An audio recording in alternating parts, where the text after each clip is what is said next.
자, 봐봐. 공당정치라고 하면 공당이 뭔지를 알아야 될 거 아니야. 그지? 지금 우리 정치하는 거 보면 나뉘어져 있잖아. 뭐가? 당들이 나뉘어져 있잖아. 맞지? 그래서 공당정치를 얘기할 때 공당이란 쉽게 얘기하면 지금 현대의 정당이라고 생각하면 돼. 정당. 뭐라고 생각하고? 정당이라고 생각해라.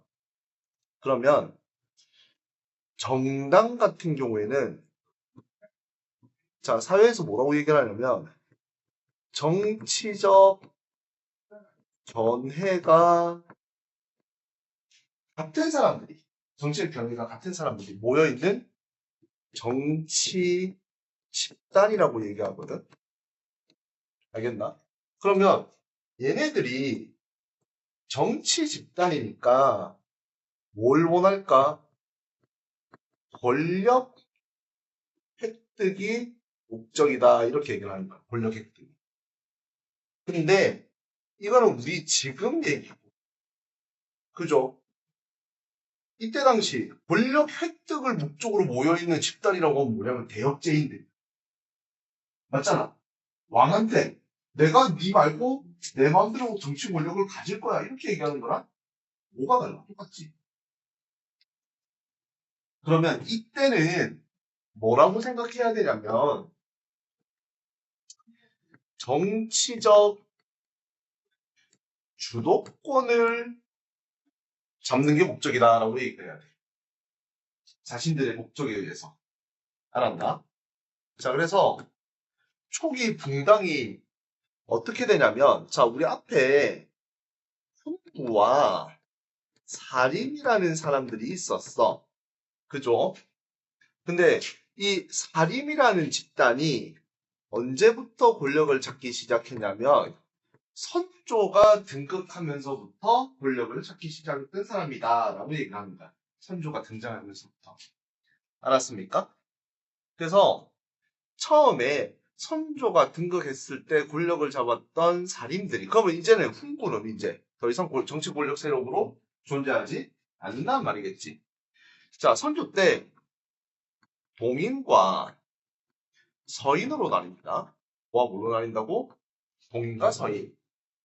그래서 동인 같은 경우에는 신진살입니다라는 얘기를 하고요. 서인 같은 경우에는 기성살입니다라고 얘기를 해. 자, 그러면 신진이면 무슨 말일까? 신진이면 뉴페이스인 거야. 뉴페이스. 맞지? 새롭게 올라온 인물들. 그럼 기성은 뉴의 반대말이 있겠노? 올드겠지? 맞지? 그럼 얘들은 원래부터 있었던 애들이다 이 말이겠지. 맞나? 자, 그래서 이렇게 신진살인 같은 경우에는 누구 중심이냐면 대표적인 인물이 김효원이라는 사람이 있습니다. 누구? 김효원.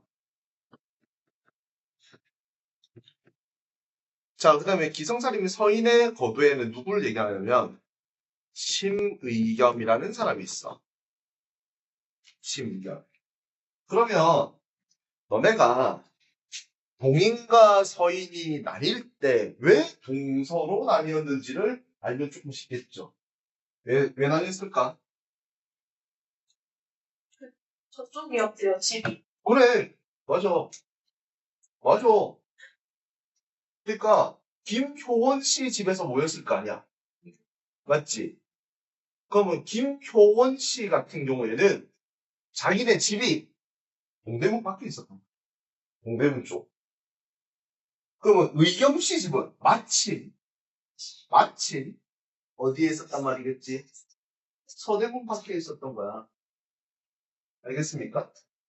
근데 이건 이제 너네가 조금 이해하기 쉽게 해라. 이런 의미에서 얘기해 주는 거고. 자, 잘 들어봐. 얘네들이 나뉜 이유가 있을 거 아니야. 나뉜 이유. 왜 나뉘었을까?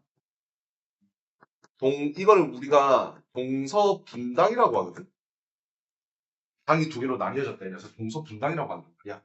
그럼 동서분당이 됐던 이유가 첫 번째 뭘까요? 예고 인기가 야, 그게 예송이 아니요. 그럼 저것도 예고. 자, 첫 번째. 여러분들이 교과서에 가장 많이 봤던 내용. 이조 전랑의 인명권 문제라는 말이 나와. 다른 말로 하면 전임권이라는 말을 쓰거든. 이조 전랑의 전임권. 자, 이게 무슨 말이냐? 이조가 뭐 하는 데냐면 인사행정을 하는 곳이야. 뭐 하는 곳이라고? 인사행정이라고. 알겠습니까? 그러면 인사행정이라고 하면 무슨 말인지 알아? 예성아, 무슨 말일까? 직급 비슷해. 정치적으로 입지 아, 맞아. 정치적 입지가 되게 중요한 관직이야. 중요한 직업이야. 근데 인사행정이 뭐냐면 쉽게 얘기하면 이거야. 어떤 부서에 누구를 집어넣을 것인지 정하는 거야. 여러분들 회사에 나중에 취직하게 되면 인사과라는 부서가 있거든? 그 부서 사람들 힘세다. 왜? 예성이를, 신입사원 예성이를 어떤 부서에라도 집어넣을 수 있는 권한을 가지고 있거든. 권력의 핵심이라고 볼 수 있겠죠. 그죠? 근데 여기에서 전랑이라고 하면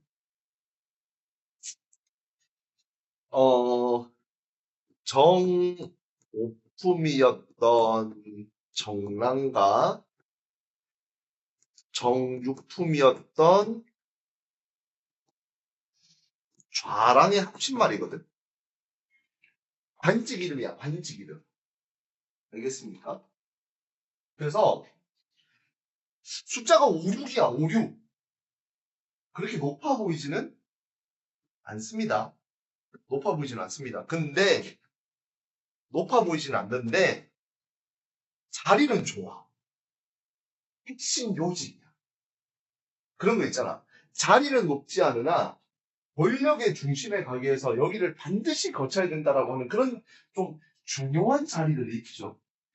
이조전랑이 그런 자리였다. 알았습니까? 그런데 재밌는 게 이겁니다. 이게 무슨 말이냐면 서현이가 이조전랑이 됐어. 그러면 중간 정도 레벨의 관직이니까 나중에 승진해서 올라갈 수 있겠죠. 그죠? 그러면 서현이가 정사품으로 승진해서 올라갈 때 우리 원래 이렇게 생각하잖아. 이 관직에 비면 왕이 회의를 해서 좋은 사람 임명하고 그렇게 한다라고 생각하겠지. 그렇게 하는 게 아니고 올라가는 전직 관리가 내 다음에 일할 사람을 이 자리에 정해놓고 갈 수가 있어. 그러면 중요한 자리에 나의 프렌드들을, 나의 패밀리들을 집어넣고 갈 수가 있겠죠. 어떻게 보면 권력을 독점시킬 수 있는 구조가 된다는 소리입니다. 이 임명권 때문에 싸우기 시작한 거야, 처음에. 알겠습니까? 자, 두 번째 원인이 있어요. 자, 두 번째 원인은 뭐냐? 척신 정치에 대한 이야기를 해. 척신 정치할 때 척자가 무슨 척자일까?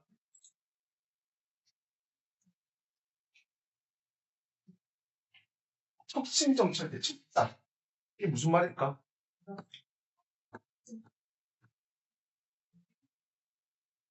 뭘 것 같아요? 친척할 때 척자거든. 친인척 얘기하는 거잖아. 친인척. 집중하세요. 친인척 얘기하는 거잖아. 그러면 이런 비슷한 말을 우리가 역사에서 뭘로 쓰냐면 외척이라는 말을 써. 외척. 우리 뒤에 가면 세도정책 파트에 보면 외척 가문이었던 세도 가문이 뭐 이런 말 하거든. 되겠나? 그럼 외갓집이라는 뜻이죠. 외갓집. 맞지? 자, 우리 서인의 심의겸이라는 사람은 누구냐? 얘가 외척이야. 얘 누나가 누구냐면 명종의 왕비였어. 명종의 왕비. 명종의 왕비였던 인순왕후 심씨의 남동생이었단 말이야. 어떻게 보면 권력에 좀 가까이 있는 사람이죠. 그죠?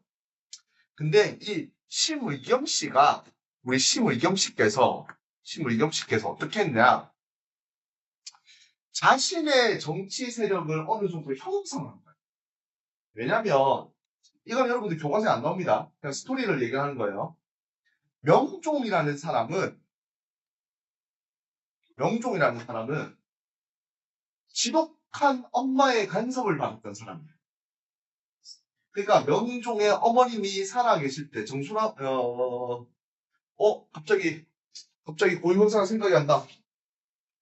명종의 모후,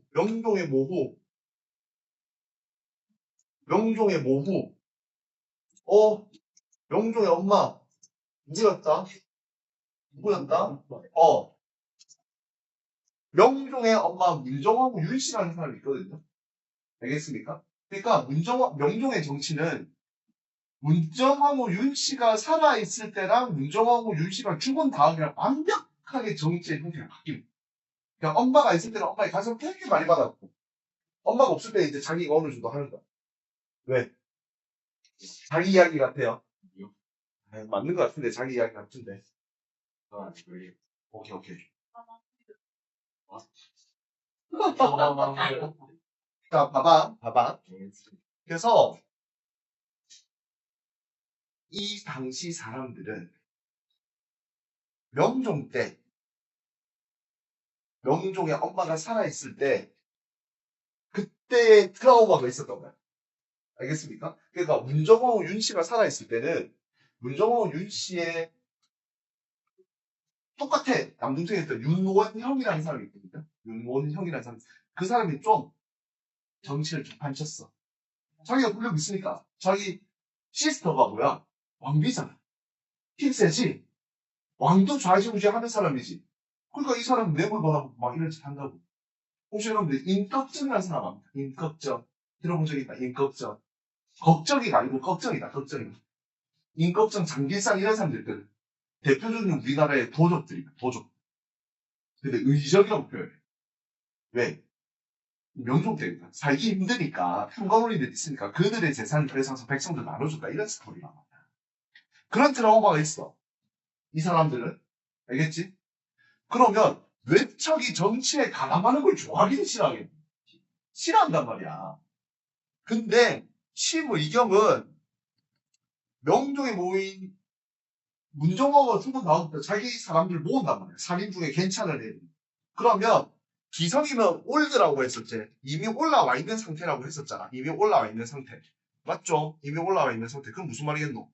서조가 등극하기 전에 이미 정치 권력에 가까이 있었던 살인들을 기성살인이라고 하는 거야. 알겠나?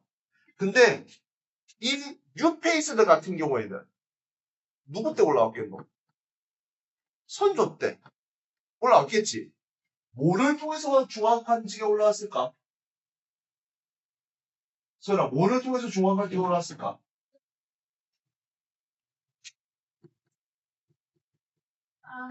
아버지를 통해서 올라온 사람이야. 그럼 얘네들은 지가 능력으로 올라온 사람들 아니야? 그럼 그렇게 보이지 않겠어? 쉽게 생각해봐. 너네가 서울대 의대를 간 거야.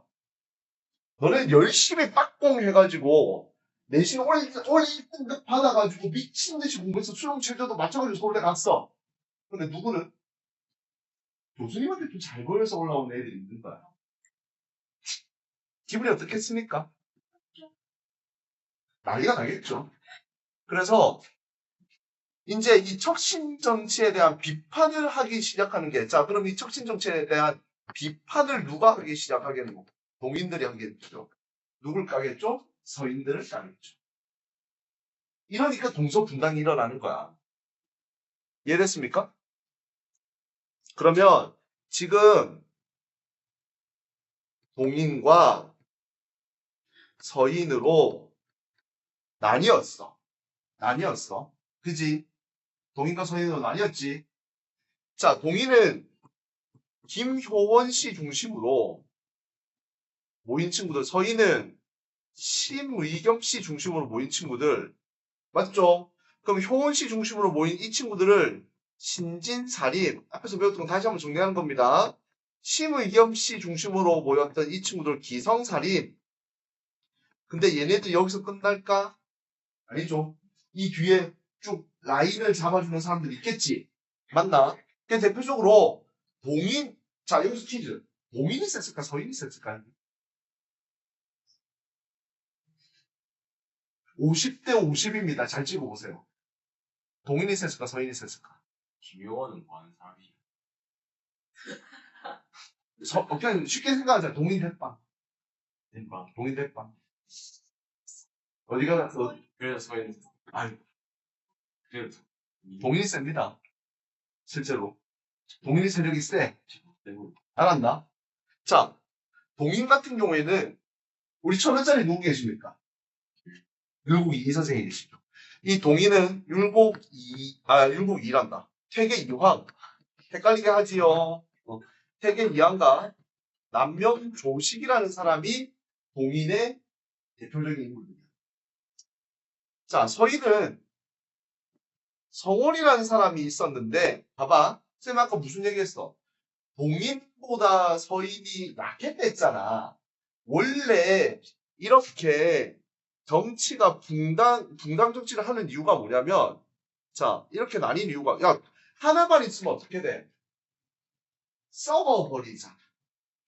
그럼 이게 몇 개가 있어야 되는 거야? 최소한 두 개가 있어야 된단 말이야. 자, 붕당 정치는 목적이 뭐겠노, 그러면? 목적이. 인력이 집중이 그렇지. 견제와 운영으로서 뭘 잘하자? 정치를 제대로 하자. 태클 걸어주겠다 이 말이잖아. 근데 이렇게 하면 태클이 걸려요. 한줄이 너무 센데? 안 걸리죠? 그러면 이 상황을 보고 있던 분이 한 분 계십니다. 누구?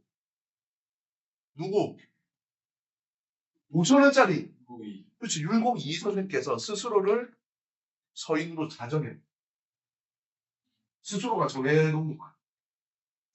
그래야지. 왜냐면 2는 전혀 관계가 없었거든, 이쪽이랑. 이해됐나? 그래서 동인 같은 경우에는 이황제자, 조식제자 이런 사람들이 있겠지. 맞나? 그래서 얘네들 뭐라고 하냐면 영남학파라고 합니다. 뭐라고 한다고요? 영남. 영남이 뭐냐면 지금 경상도 지역이에요. 알았습니까? 자, 그 다음에 서인은 기호학파라고 해요. 정교호남. 이런 식으로 기호. 이해됐어? 이해됐어? 그럼 요거 정리해볼게. 봐봐. 정리해볼게. 얘네들은 누구누구의 제자입니다라는 이야기도 있지. 맞아, 안 맞아? 그래서 학문적 연관성도 있어. 당연히 이거에서는 우리가 뭘 할 수 있노? 정치적 연관성을 이야기할 수 있겠죠. 그죠? 맞나? 근데 이게 지역이잖아, 동네. 지리적 연관성도 있는 거야. 무슨 말인지 알았나?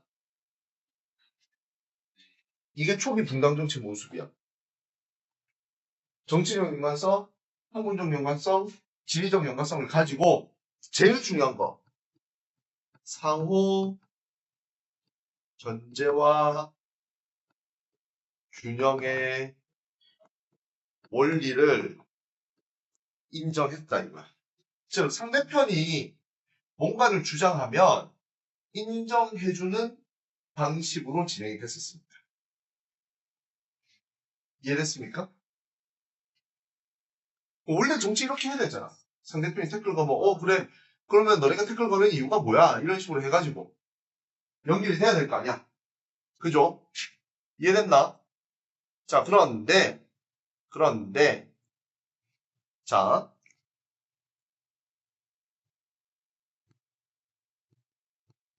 동인과 서인이 이렇게 있는 와중에 무슨 사건이 생기냐면 쌤이 지금 말하는 건 정말 어렵게 얘기합니다. 여러분들이 교과서에서 거의도 아니지 아예 다루지 않는 부분의 이야기를 하고 있는 거예요. 조금 많이 어려울 수도 있습니다. 근데 이거 잘 해놓으면 공무원 시험 칠 때 이런 거 나옵니다. 근데 여러분 할 수 있으니까 쌤이 하는 거예요. 자, 이 과정 중에 어떤 사건이 생기냐면 기초곡사라는 사건이 생겨. 이 말은 안 들어봤을 거예요. 거의 들어본 적이 없어요. 혹시 영화 같은 데서 정연입이라는 인물 이름 들어본 적 있나? 안 들어본. 정연입이라는 사람이 조금 재밌어. 조금 재밌어. 왜냐면 잘 들어보세요. 이 여립씨는 서인입니다. 정연입은 뭐라고? 서인입니다. 그러면 정연입이 그러니까 이 역전이잖아 어떻게 보면 모반 사건을 일으켰을 때 누가 타격을 많이 받을까? 서인이 많이 받을 것 같아. 근데 그게 아니야. 정연입은 서인인데 누구를 비판하냐면 이를 비판해. 자기 스승이 이를 비판하는 거야. 이상 완전 이상주의자고. 알겠습니까? 영화 구름이 부산 달빛이는 그 차승원 배우 나온 그 영화에 나오는 인물 중에 하나가 정연입니다. 뭐가 일어나는 거 있잖아. 황정민 배우가 뭐가 이거 하는 거 있잖아. 거기에서 제일 처음에 몽학이랑 저 황처사가 같은 편에 있던 게 대동계거든. 그 대동계를 만든 사람이 정렬입니다. 그러면 봐봐. 동인 입장에서는 서인인데 서인을 까는 거야. 그래서 동인과 연관성이 아주 깊은 사람입니다. 이 사람. 그러면 이 기축옥사를 통해서 피해를 많이 받은 사람이 누구겠지? 아니지. 동인의 피해가 많아. 동인의 피해가 많아. 알았어? 알았어? 그리고 이 기축옥사를 처리하는 컨트롤 타워가 있을 거 아니야? 맞죠? 그 사람이 누구냐면 여러분들 국어 시간에 자주 만났던 분 중에 한 분입니다. 3인국 누가 지었어요? 3인국 송민국. 이 고등학생들이 3인국 송민국 내신에 항상 나오는 그건데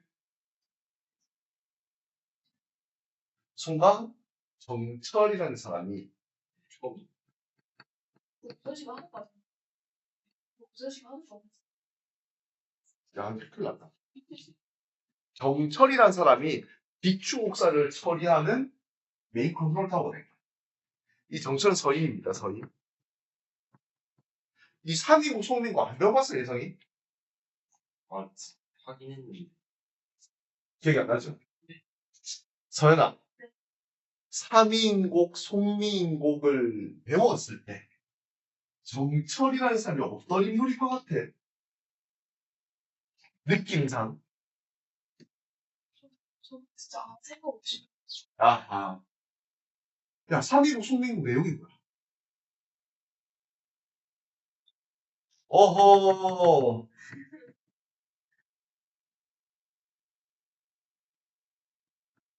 이거 그게 주제가 영군치정 아니야?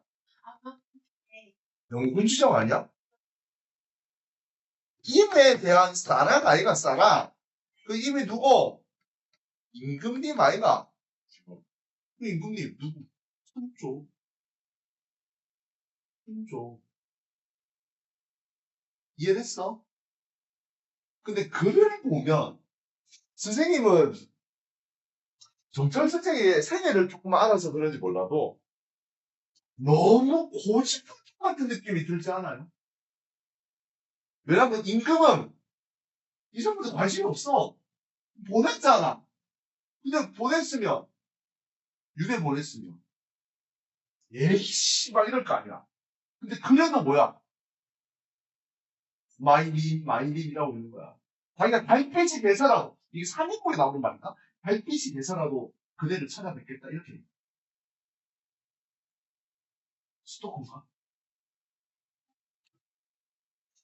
정철인 사람은 엄청난 원리 원칙주의자입니다. 원리 원칙주의자. 알겠습니까? 이게 완전 극심한 특강이에요, 오늘. 학교생들도 모를 수도 있어요. 그죠? 이런 고등학생들한테 이런 강의 안 합니다. 절대 안 합니다. 왜? 해봤지 못 알아듣거든. 근데 너네 여기까지 한 거 이해되겠어? 안 되겠어? 이해되겠죠? 그럼 봐봐. 기초옥사 직후에 정철이 권력을 잡았잖아. 그럼 서인이 쎄 안 쎄? 그렇지. 서인이 센 상태야. 이 상태에서는. 그지? 근데 여기서 사이드로 우리가 누구에 대해서 간단하게 알아봐야 되는 건 선조에 대해서 조금 알아봐야 돼. 선조. 우리 얼마 전에 인기리에 방영됐던 드라마 제목과 강동원 배우하고 나와가지고 차승원 배우가 선조 역할을 했었던 전란이라는 드라마, 넷플릭스 드라마가 있었거든.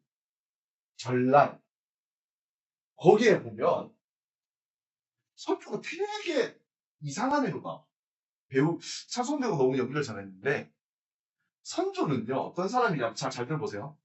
조선 최초의 단계 승통을 한 사람이야. 이게 무슨 말인지 모르지.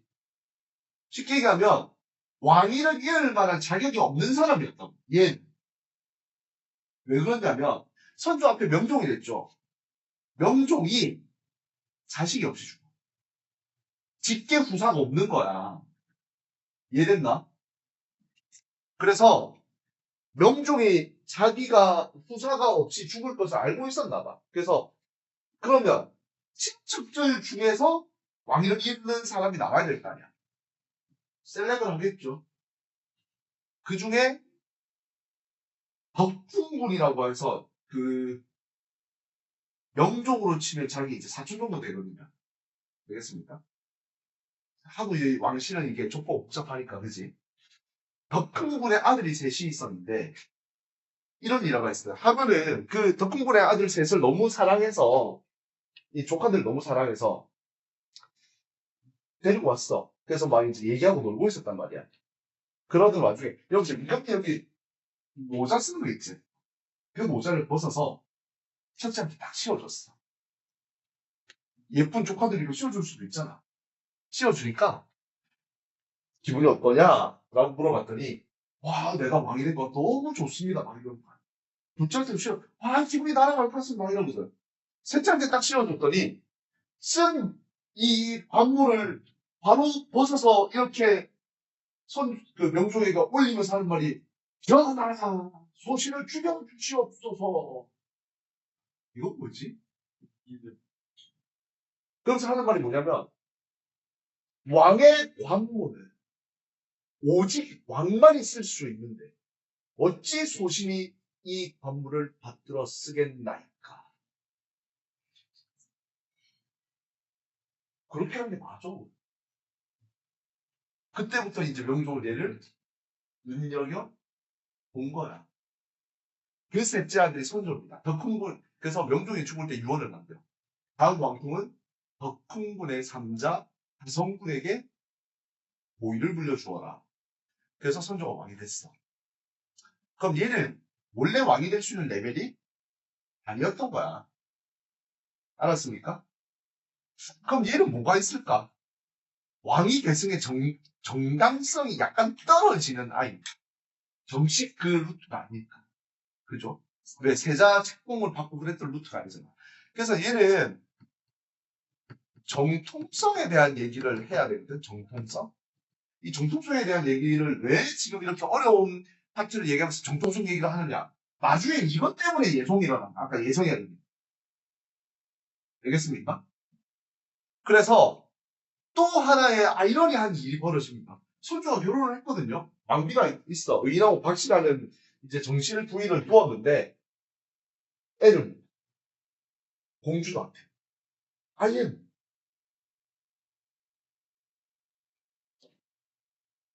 그 의인하고 박씨가 문제 있었던 거야.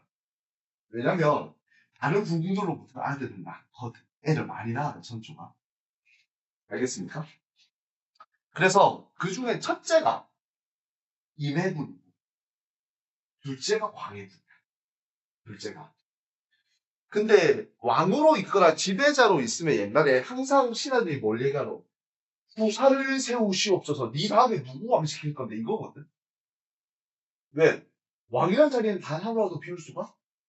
그럼 만약에 불의의 사고가 일어나거나 갑작스러운 무슨 일이 일어났을 때 대비를 할 수 있는 만약에 후사가 정해져 있지 않으면 정치적 권한이 엄청 심해질 거 아니야. 그래서 정하라고 해. 그런데 선조는 안정. 왜? 정치공작. 적풍이었거든. 적풍. 저보다 궁해야 된다. 반개라고. 반개라고 할 수는 없구나. 적풍이 아닌 거야. 맞죠? 이해됐습니까? 그러니까 신하들이 한동안 얘기했겠니?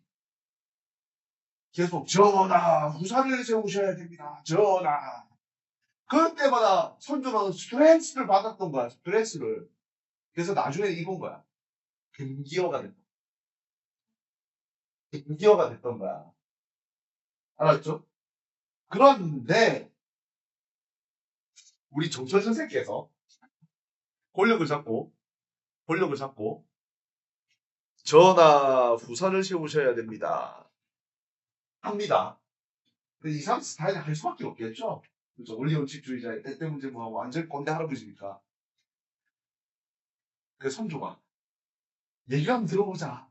누구를 세웠으면 좋겠어? 야, 원리원칙주의자니까 누구를 추천했겠니? 그렇지, 첫째 아들이 임해군을 추천한 거야. 근데 임해군 막나니야. 사람 죽이기도 막 죽이고 있다, 이거. 이 선조 아들 중에 좀 거시기한 인물들이 좀 있거든요. 그 중에, 그러니까 조선 왕자 중에 최악의 왕자를 꼽으라고 하면 쓰레야겠구나, 임해군.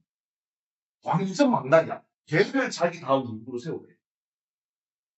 알겠어요.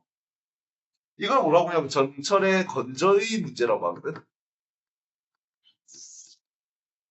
건저의 문제라고 해. 그러면 여기에서 이 다음 결과는 어떻게 되겠노?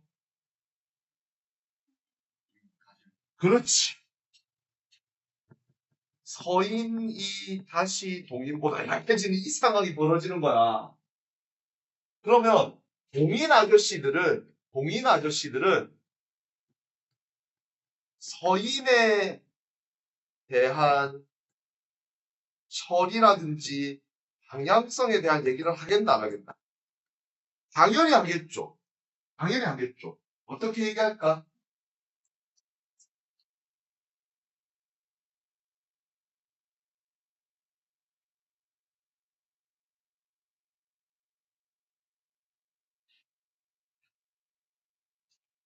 어떻게? 서인을 강하게 밀어붙이느냐, 서인을 뭐 그러느냐 하고 좀 온건하게 밀어붙이냐. 앞으로 나뉘는 거 전부 거의 다 이런 걸로 나뉘거든. 알겠나? 그러면서 동인이 두 개로 갈려져. 빡센 친구들, 안 빡센 친구들. 그죠? 강경파가 누구냐면, 아까 남명 조식의 제자였던 북인.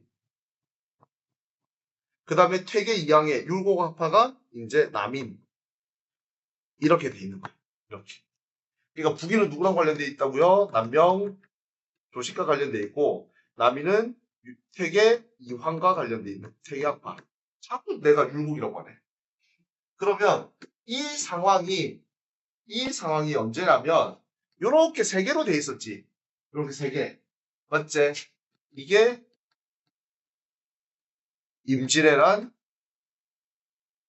직전의 정치 상황이야. 솔직히 여기 안에 뭐 대북 소북 나뉘고 뭐 청남 평남 나뉘고 이렇게 하는데 그것까지는 얘기를 안 할 거예요. 무슨 말인지 알겠습니까? 이해됐어요? 자, 이렇게 해가지고 이렇게 된 거야. 알겠나? 그런데 잘 들어. 그런데 외란이 일어나면서 선조가 어떻게 합니까? 선조가 어떻게 외란이 일어나자마자 선조가 선생님한테 맡기고 째끼잖아요. 선조는 도망가죠. 이때까지 후계자를 안 정해놨었단 말이야. 그때까지. 근데 어떤 얘기가 있냐면 이게 영화 대리꾼이라는 영화에 이 장면이 나오거든요. 선조는 도망가는데 누군가는 왕의 역할을 할 만한 대신할 만한 사람이 전장을 지휘하는 역할을 해줘야 될 거 아니야. 근데 왕이 직접 앞에서 나설 만한 그게 아니죠 지금. 그러니까 정부를 두 개로 어떻게 해야 돼? 쪼개야 될 거 아니야. 분조라고 합니다. 뭐라고 한다고? 우리 정부를 옛날에 조정이라고 했잖아. 조정을 두 개로 나눈다 해서 분조라고 하거든. 분조를 하기 위해서 광해군이 세자로 책봉이 되는 거야. 왜? 광해군이 제일 왕제로서의 능력이 있는 사람이야. 알겠습니까? 자, 그러면 야, 임진왜란 할 때 처음에 정부군이 제대로 역할을 했어. 역할 못했죠. 누가 그 정부군의 역할을 대신해? 의병들이 대신합니다. 처음에 의병들이 대신하고 그러면 그 의병들이 나중에 계속 의병의 역할만 할까? 나라에서 그걸 가만히 둘까? 어떻게 하겠노? 정부군으로 흡수해버리겠죠. 실제로 임진왜란 때 활약했던 의병들은 거의 내란 초기 1592년부터 93년 정도까지밖에 활약을 안 해요. 알겠습니까? 그 전부 다 정부군으로 편입돼 의병장들은 관직 주고 이렇게 하거든요. 그러면 봐봐. 군조 활동을 했던 광해군은 누구랑 친하겠노? 의병들과 연관성이 있겠죠. 당연히 같이 활동을 했으니까. 그 중에 남명 조직 제자들이 경상우도에서 의병을 일으켰던 사람이 되게 많아. 조직의 학문적 영향을 많이 받아서 실천을 되게 중요시했거든 이 사람이. 그 대표적인 인물이 누구냐면 정인홍. 그 다음에 여러분들 잘 아는 곽재우라는 사람도 이쪽 라인입니다. 알겠습니까? 홍의장군 곽재우, 또리장군 아니고요. 누군 없을까? 홍의장 곽재우. 그러면 나중에 광해군이 왕이 되잖아. 맞나 이마? 그럼 광해군이 왕이 됐을 땐 당연히 누가 권력을 잡겠노? 북이 권력을 잡는. 당연히 북인의 권력을 잡을 수밖에 없겠죠. 그죠? 이해됐습니까? 서연아 여기까지 이해됐어. 자, 그런데, 잘 들어봐. 그런데,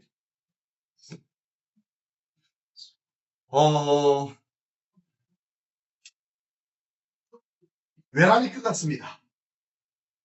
선조의 컴플렉스가 아까 뭐라고 했었죠?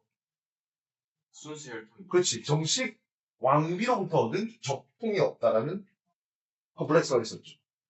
외란을 성공적으로 막아내는데 광해군이 큰 역할을 한 것도 부정할 수는 없죠. 근데 선조께서 무슨 바람이 드셨는지 몰라도 장가를 갑니다. 51인가? 장가를 가 외란 이후에 서인 쪽 사람의 딸이었거든. 인국 왕후 김씨라는 사람하고 결혼을 하는데 이제부터 북인과 서인은 기도하기 시작. 북인은 뭐야? 임신하면 안 돼. 아이 가지면 안 돼. 서인은 하느님 비나이다. 또 두꺼비 같은 아들 하나 전제해 주시길 비나이다. 그럼 당연히 그럴 거잖아. 근데 이 선조께서 뭘 그래 좋은 걸 드셨는지. 왜? 애기가 덜컥 생기네.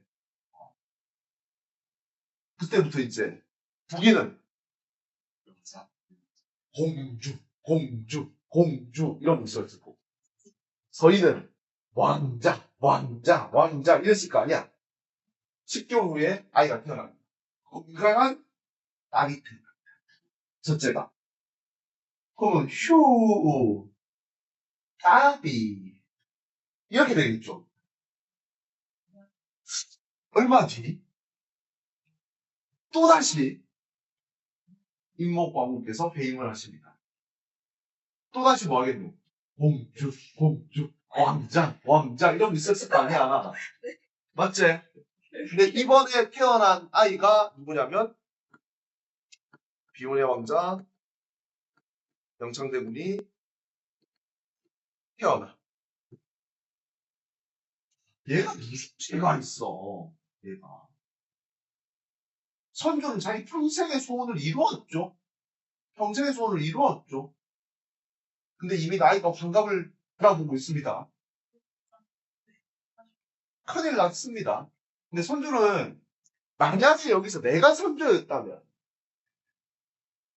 뭔가 교통정리를 좀 했을 것 같거든. 근데 선조도 교통정리가 안 돼. 네. 알겠습니까? 영창이 3살 땐가 4살 땐가 선조가 죽어. 광해군이 등극해. 북인 세상이 온 거야. 맞지? 북인에게서 가장 눈에 가시가 누구? 그렇지, 영창대군과 영창대군의 모인 임목대비 김씨인 거야. 그 얘네 둘이 어떻게 하노? 임목대비 김씨는 궁궐의 가장 서쪽에 서궁에 유폐시켜버리고, 유폐시킨다면 가둔단 말이거든? 영창대군은 강화도로 유해 보냅니다.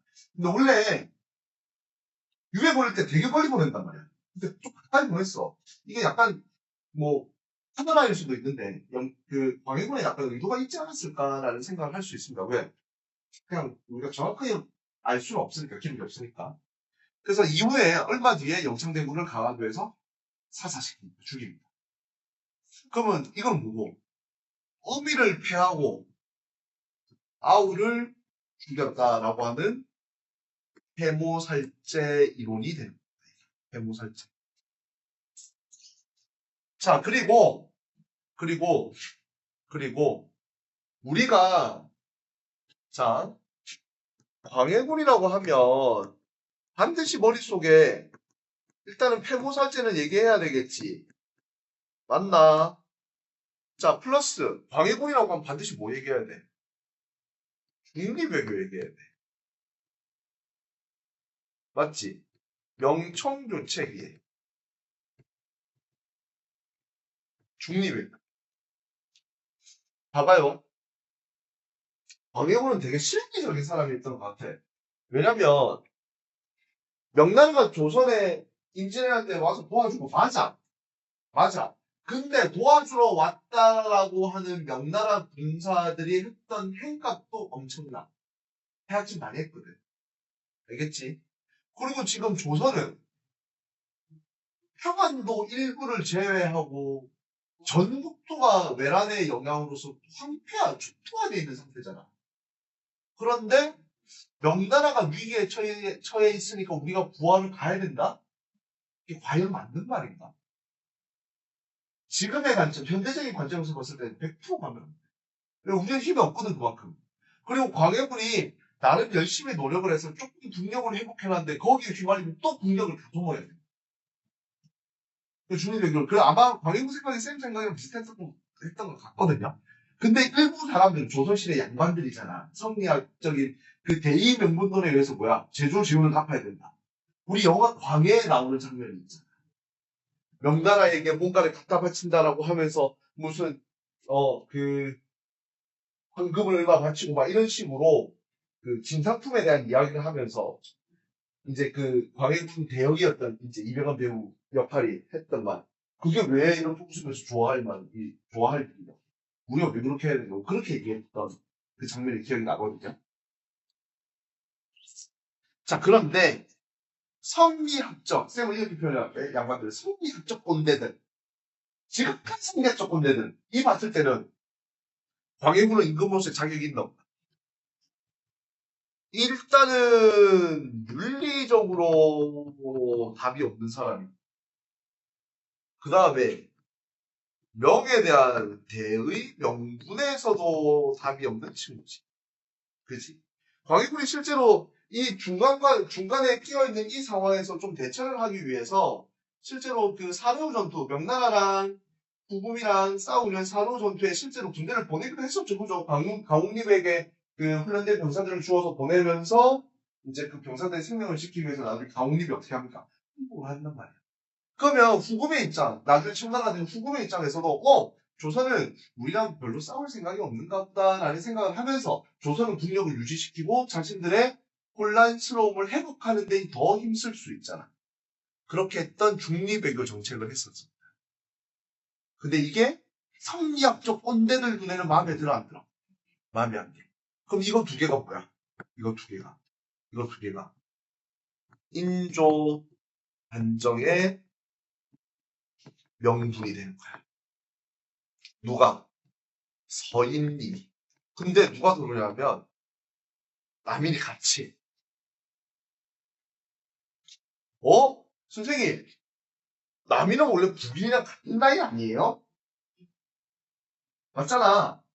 원래 동일해서 갈라져 온 친구들이잖아. 그런데 선생님, 이 친구들은 왜 반대편이 서인이랑 손을 잡았을까요? 라고 하면, 자, 이거는 대학교 가도 전공 안 하면 잘 안 배웁니다. 알겠다? 자, 뭐라고 하냐면,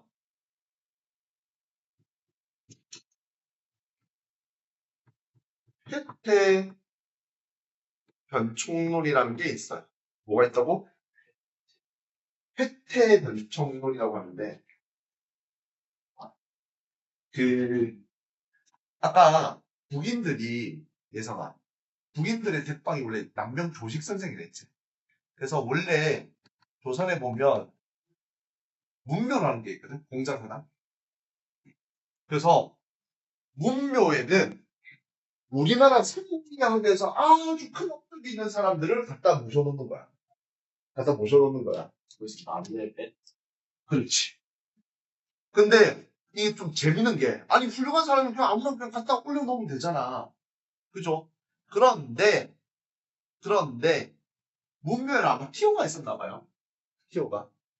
그러면 누군가를 추가시키려면 누군가가 빠져야 되겠지. 이황을 그래서 태는 뭐냐면 태제 이연적이라는 사람이 있고요. 태는 태계 이황입니다. 그러면 이 회제 이연적과 태계 이황을 문묘에서 내리기 위해서 북인들이 활동을 했단 말이야. 그럼 남인들 입장에서는 저것들이 뭐지? 왜 우리를 까지? 그럼 당연히 북인의 반대편에 쓸 수밖에 없겠죠. 그러니 뭐가 인조 반정이 일어나서 서인 플러스 서인이 주도하고 남인이 참여하는 정부의 형태가 등장하게 됩니다. 자, 그러면 인조 정권 같은 경우에는 광해군의 중립외교 정책을 비판했잖아. 머리가 좀 좋은 친구들 같았으면 아마 저게 맞는 거라고 생각했을 건데 자기네들이 명분으로 내세워서 비판했으니까 저걸 해못해. 그러니까 뭘로 바뀌노? 친명 배금 정책으로 바뀌는 거야. 그럼 이것 때문에 뭐가 일어나죠? 호란 그렇지. 얘 때문에 호란이 발발하죠. 호란이 발발하고 결국은 조선의 패배가 일어나지. 이게 무슨 사건이야? 삼전도의 굴욕이야.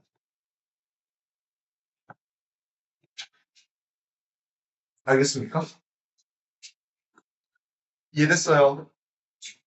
누가 이해됐어요? 자, 그러면서부터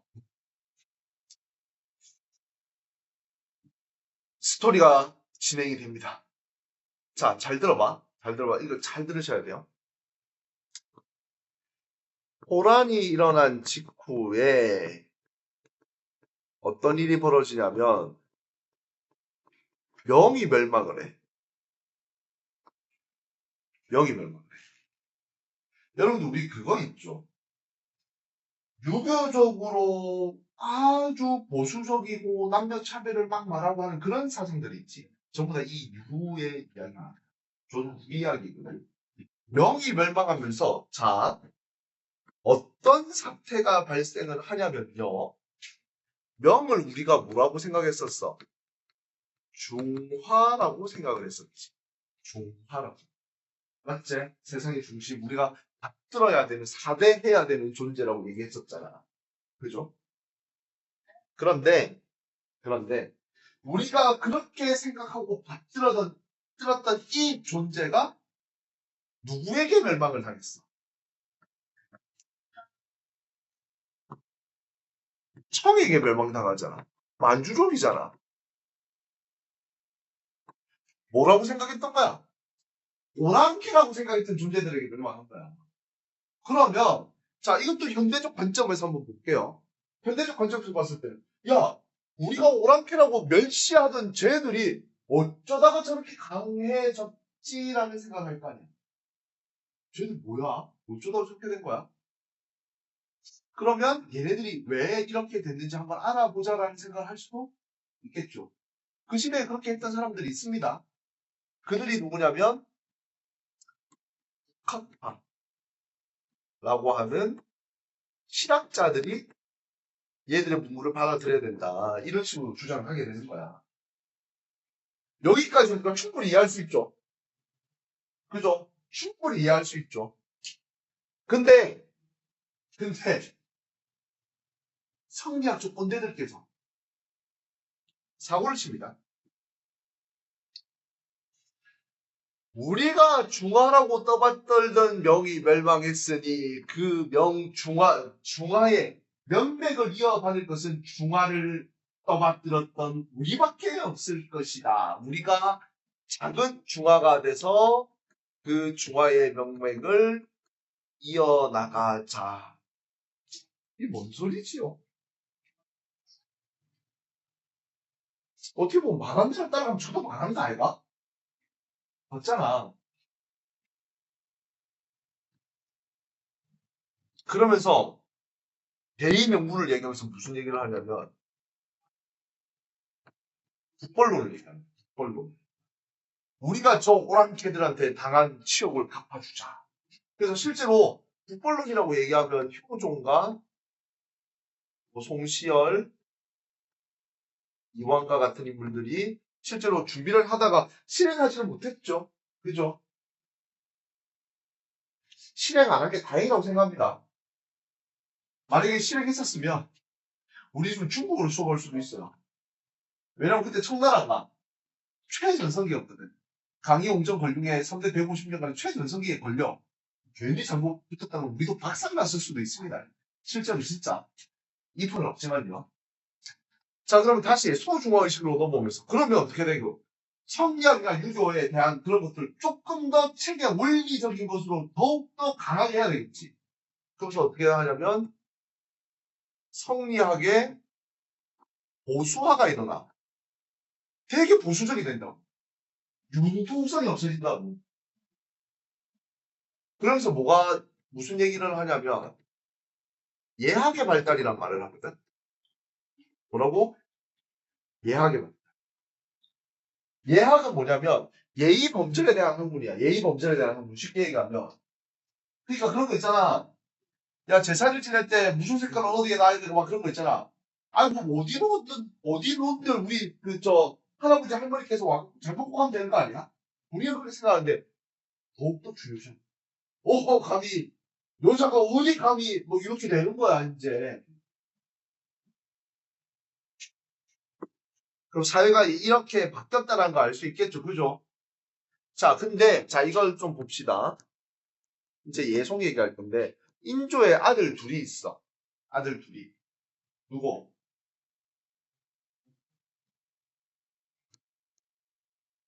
소현세자와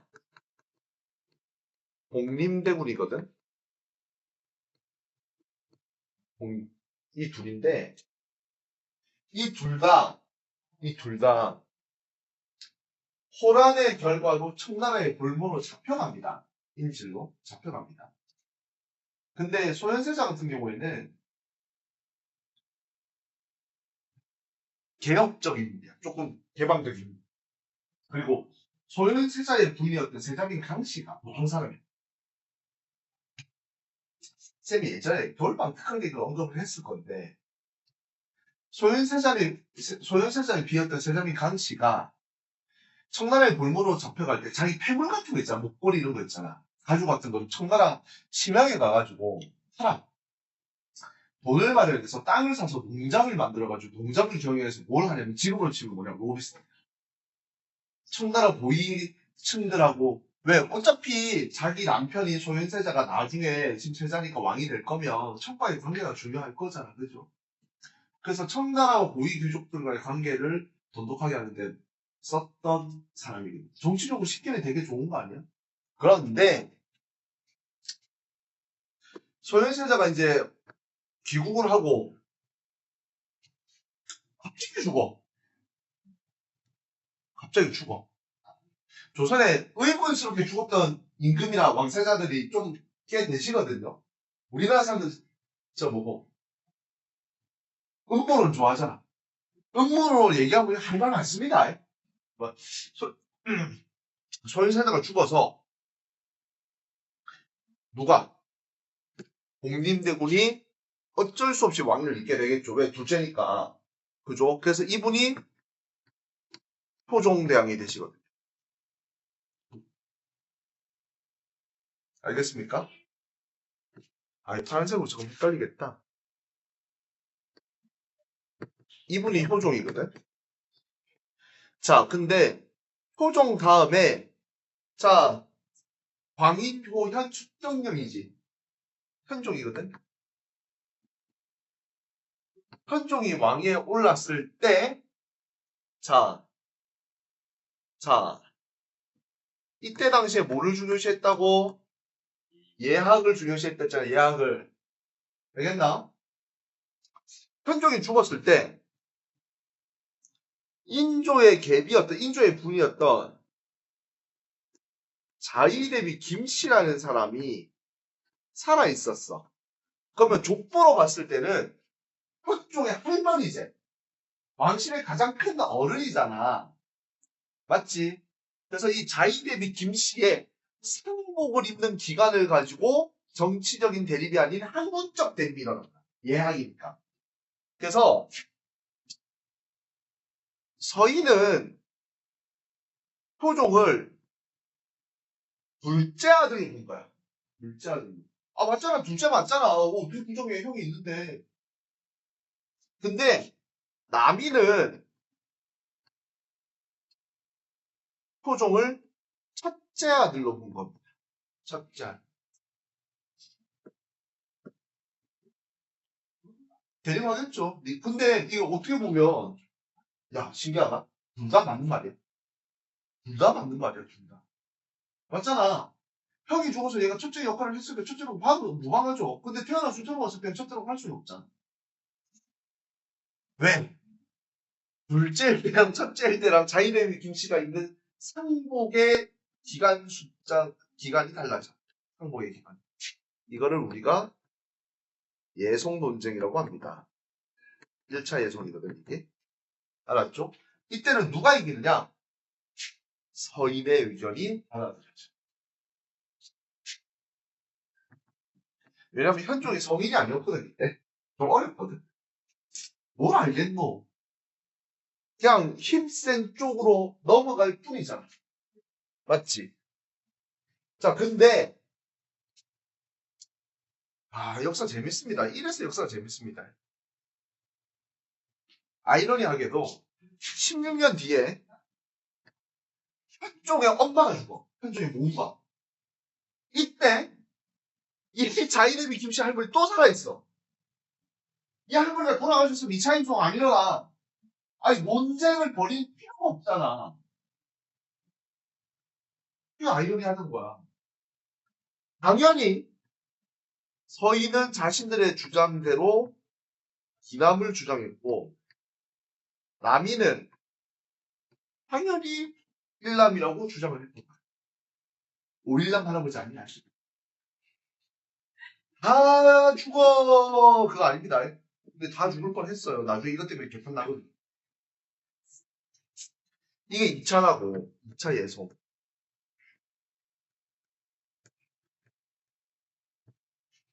뭐 일단 뭐 호랑노적 이런 것도 있는데 일단 예송 가지고 얘기를 하면. 근데 현종이 자기가 성인이 됐잖아 이제. 현종이 자기가 성인이 됐지. 정치를 좀 했지. 1차랑 2차 사이에 16년이라는 간극이 있으니까. 야, 너네가 왕이라고 생각해봐. 자기 아버지의 일남을 첫째를 만들어야 돼, 둘째를 만들어야 돼. 첫째를. 안 그래도 예학이 발달되고 성리학이 보수화되어 있으니까 대의 명분의 정통성이면 무조건 첫째가 돼야 된다. 이거. 그래서 아버지를 첫째로 만들어. 남인이 힘을 받아. 그럼 이때부터 서인과 남인의 대립이 시작된다고 볼 수 있습니다. 알겠습니까? 야, 진짜 시할 데가 없는 것 같고 진짜 오직 싸우고 있죠. 자, 그 다음에 현종이 죽고 그의 아들인 숙종이 왕위에 오릅니다.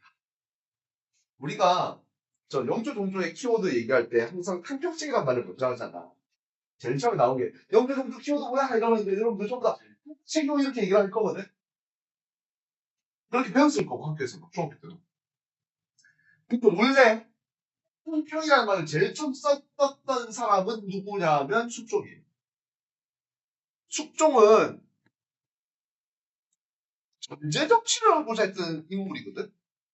강력한 왕권이 자기에게 있었으면 좋겠다라고 생각을 하고 정치를 했던 사람이 누구다? 숙종이야. 그럼 지금 2차 예송이 끝난 상태에서 전국의 주도권을 남인이 가지고 있죠. 그러면 자기가 전체 정치를 하기 위해서 남인의 세력을 약화시켜야 될 거 아니야. 근데 당도 조절을 못해, 숙종이. 동설이 형님께서, 마동석 형님께서 뼈가리를 못 지니시잖아. 뼈가리를 제일 무서워하시잖아. 답은 터질까 봐. 힘 조절이 안 돼서. 숙종이 동석이 형님이었던. 숙종 때 일어났던 대표적인 사건을 우리가 뭐라고 하냐면 환국이라고 합니다. 쌤이 한국을 뭐라고 표현하냐면 환장한 국면이다. 개판났다. 이 뭐지? 막 이렇게. 한국은 정확하게 말하면 급격한 정치 세력의 정권 교체를 얘기해. 이렇게 돼 있던 게 이게 아니고 이렇게 되는 거야. 알겠습니까? 그래서 한국이 총 3번 일어나거든. 정신, 기상, 갑술왕국이라고 하는데 그냥 여러분들 편의상 숫자를 붙일게요. 편의상 첫 번째 황국, 두 번째 황국, 이 뭐지요? 세 번째 황국 이렇게.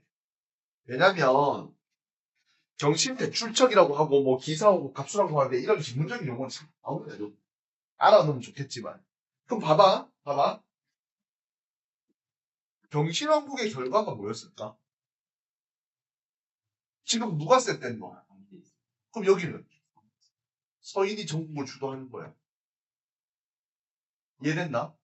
그리고 숙종 같은 경우에는 숙종을 대표하는 여인들이 있어.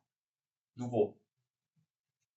원래 부인이었던 인현왕후 김씨. 서인 쪽 사람입니다.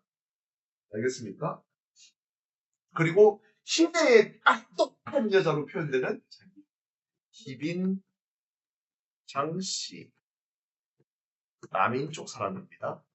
그 다음에 영조의 뭐가 되는 숙빈 최씨. 이렇게 되는데, 자, 봐봐. 경신대출처 경신왕국이 일어난 다음에 서인이 권력을 잡았지. 쌤이 아까 정연임의 모범 사건 이후에 동인이 어떻게 됐든 거. 빡센 친구, 안 빡센 친구, 강경파, 온건파로 나뉘겠죠, 부인감이. 그래서 서인이 두 개로 나뉘어요. 강경파인 노론과 온건파인 소론으로 나뉩니다. 이해됐습니까? 예성아. 노론과 소론 중에 누가 권력 잡을게? 노론이 세. 센 애들이니까. 서인 쪽으로 너무 세게 이 힘의 기울기가 기우니까 숙종은 남인 쪽으로 조금 힘을 줘야 되겠다는 생각을 했는데 때마침 사고가 일어납니다. 일어나고 애를 본다. 그 왕조실록의 기록에 보면 그 한의학에서 불임의 증상들 있잖아. 뭐 맥이 어떻고 뭐 체온이 어떻고 막 그런 거 있잖아. 일어나고한테 다 나타납니다. 애를 못 낳습니다. 그러면 숙종도 후계자에 대한 그 안타까움이 있을 거 아니야. 그치? 그런데 우리 옥정씨께서 희빈장씨 이름은 옥정이거든. 장옥정이거든. 옥정씨께서 선조의 눈에 들어서 거시기했는데 오매 아들이 나오네.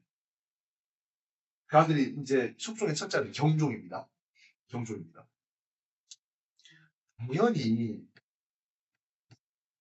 숙종은 날아갈 것 같겠죠. 그래서 아이를 못 낳는 그 서인 쪽의 사람이었던 일어나고 김씨를 폐위시키고 희빈장 씨가 왕비가 됩니다. 알겠습니까? 알겠습니까? 그러면 누가 권력을 잡았겠어? 남이 세력이 권력을 잡았겠지. 근데 이제 희빈장 씨가 패서인대에서 자기 집에 있었던 일어나고 김씨를 뭐 질투하고 저주했다 이래서 야 우리가 그렇게 하면 안 되잖아. 그래서 결국은 이제 희빈장 씨가 어떻게 되노? 사약을 받고 죽죠. 그러면 다시 서인 쪽으로 무게추가 기울겠지. 맞죠? 이해됐습니까? 그러니까 숙종은 맞잖아. 쌤 말대로 동석이 형이랑 똑같아. 힘 조절 잘못한 거야. 됐어요. 됐어요. 자, 그 다음에 쌤 개인적인 생각인데 숙종이 김현장 씨 사랑하긴 했나 봐. 좀 약간 마음 안 좋고 막 그런 좀 힘없어 보이고 그러거든. 그때 누굴 만나냐면 숙빈채 씨를 만나. 되게 머리 좋거든 숙빈채 씨가. 똑똑해 영특하고 그러면서 마음이 공허했겠죠. 맞죠? 공허한 숙종의 마음을 채워주는 역할을. 그래서 아이를 낳아. 그 아이가 누구냐? 연인이라고 하는 왕자가 되는데 그분이 영종의 배다른 동생인 영조가 되십니다. 이해됐어? 이해됐어? 자, 그러면 여기서 우리가 또 하나 알아야 됩니다. 그러면 지금 정치 세력이 뭐가 있냐면 노론과 소론이 있고 아까 남인이 있댔죠. 남인 세력이 이렇게 있고 맞죠? 아 여기를 표시해야 돼. 이렇게 있는 그러니까 임진왜란 직전에 뭐 별반 다른 거 없지. 그런데 봐봐요.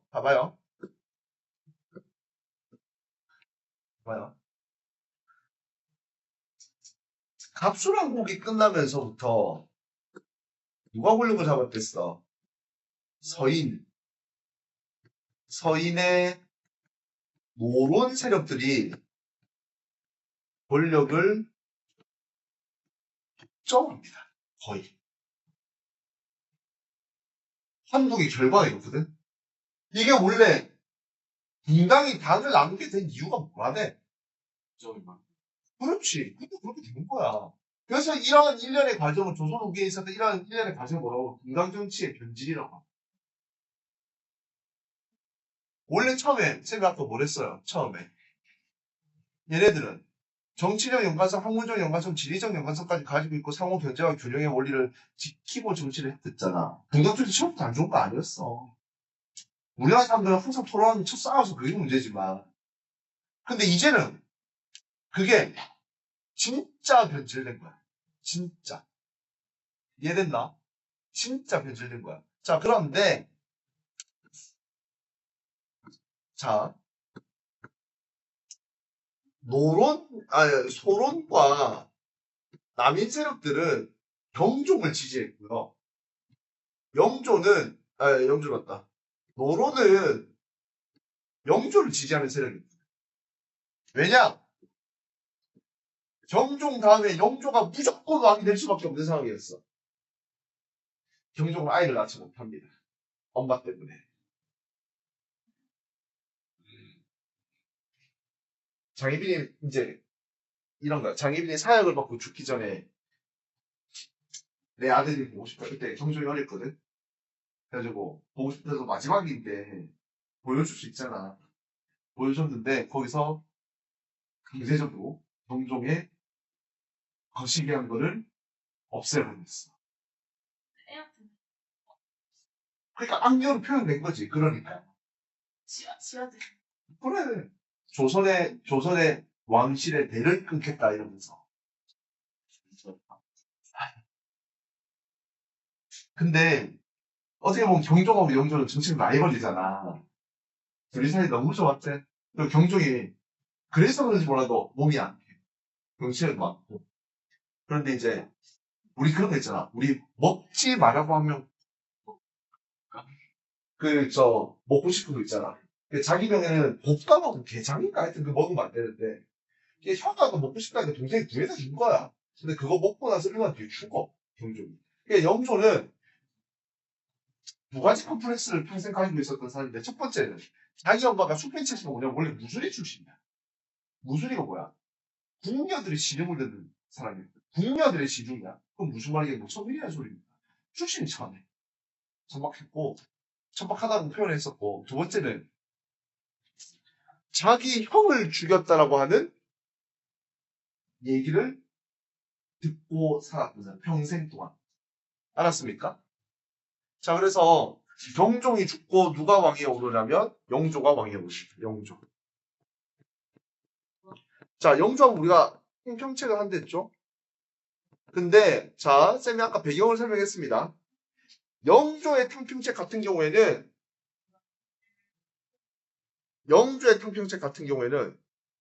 완전 자기 마음대로 할 수 있었을까?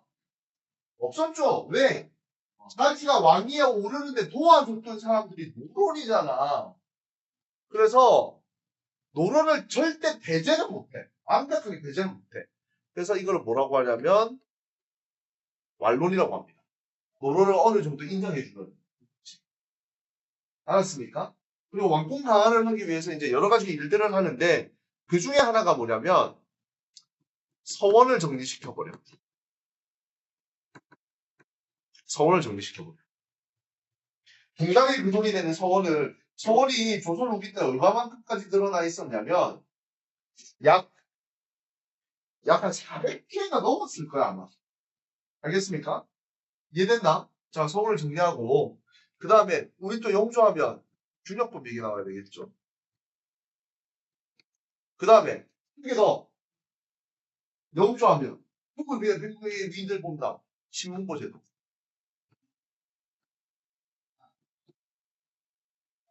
원래 신문고 제도가 영조 때 만들었다 이러면 틀린 말이야. 틀린 말이야. 원래 태종 이방원 때도 신문고 제도가 있었거든요. 근데 이게 신문고 제도 다시 부활시킨 거야. 이해됐나?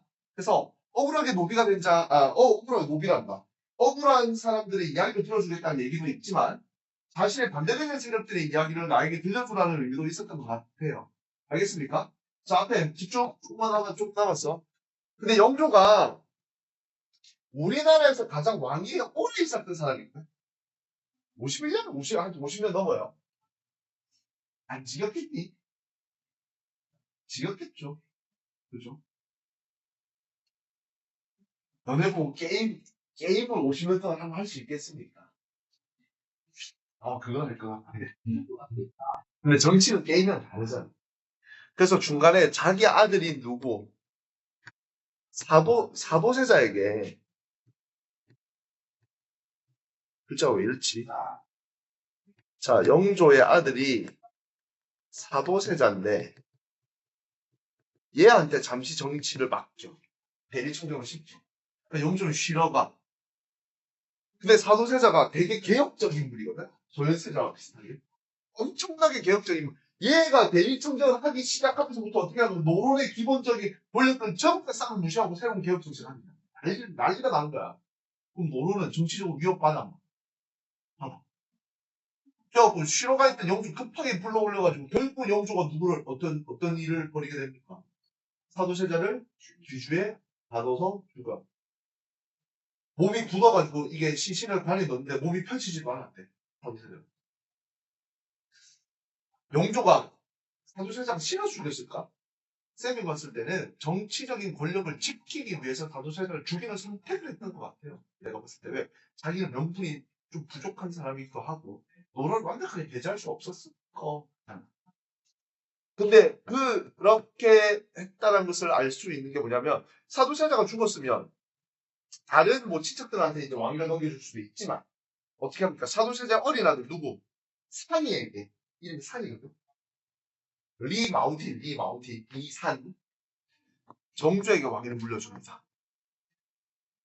그럼 정조 같은 경우에는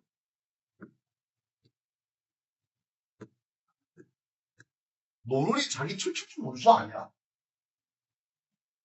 그럼 정조가 세손이 됐을 때부터 노론들은 미친 듯이 정조를 해하기 위해서 노력을 합니다. 다 그 역결이 이겨내고 정조가 왕위에 올라. 그럼 이제는 어떻게 하겠노? 이런 노론이고 뭐고 필요 있나 없나? 그래서 얘는 순수하게 자기 사람들로 채워. 순수하게. 그 노론을 완벽하게 노론도 정치 자리도 주고 하긴 하는데 얘네는 그렇게 설칠 수는 없는 상황인 거야. 알았습니까? 자, 그래서 이걸 뭐라고 하냐면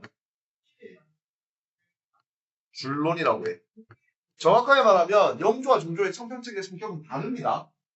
알았죠? 자, 그러면 정조는 자기 세력 필요해 안 필요해? 자기 세력이 필요하겠지. 그래서 뭐 만들어? 세종과 똑같아. 세종이 집현전 만들었던 것처럼 주장하게 만듭니다. 자신들, 자기의 브레인들. 그 다음에 이런 인재들을 발탁하기 위해서 초계 문신제라고 하는 관리 등용제도를 만듭니다. 그 다음에 자기가 위협을 받았잖아. 어떻게 보면.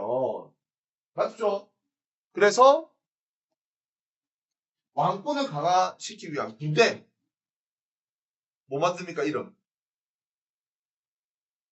장용령을 설치합니다. 장용령을 설치합니다. 알겠습니까? 그 다음에 서얼이 서자월자잖아. 맞죠? 상을 받았었죠. 서얼에 대한 차별을 완화했습니다. 그게 뭐냐면 이 규장각에 있었던 애들 중에 서울 출신이었던 애들이 있어. 서울 출신이었던 애들. 그러니까 능력이 있으면 내 편 되겠다. 내 편 써주겠다 이런 말이겠죠.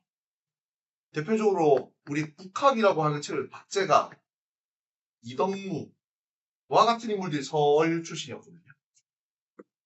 알았습니까? 그 다음에 이제 어떻게 보면 새로운 정치적 쇄신을 위해서 수도를 옮기려고 하죠. 어디로? 수원, 화성을 건설했지. 맞지? 왜 수원이냐면 정조는 지금까지 효자거든. 자기 아버지인 사도세자 어머니였던 해경고 홍씨의 묘가 수원에 있어. 그래서 그걸로 가는 거야. 자, 이렇게 개혁 정치를 하다가 정조도 갑자기 죽어.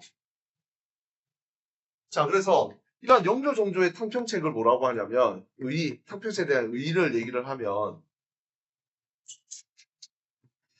왕권을 회복하여 정치적 안정성을 추구했던 사람이야.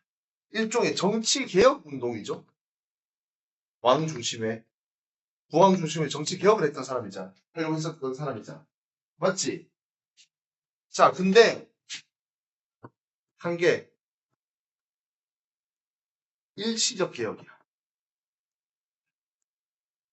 누구에 의한? 왕의 카리스마에 의한 일시적 개혁이요. 이게 만약에 제도적 개혁이 됐었으면 정조가 죽고 나서도 이러한 평이라는 정치체계, 왕 중심의 정치체계가 지속이 돼야 될 거 아니야. 근데 정조가 죽고 나서 순조가 왕에 오르자마자 세도 정치 시작돼. 그러니까 왕의 카리스마에 의한 일시적 평이었고 일시적 정치 개혁이었다라고 얘기할 수 있겠습니다. 알겠습니까? 자, 오늘 여기까지 합니다.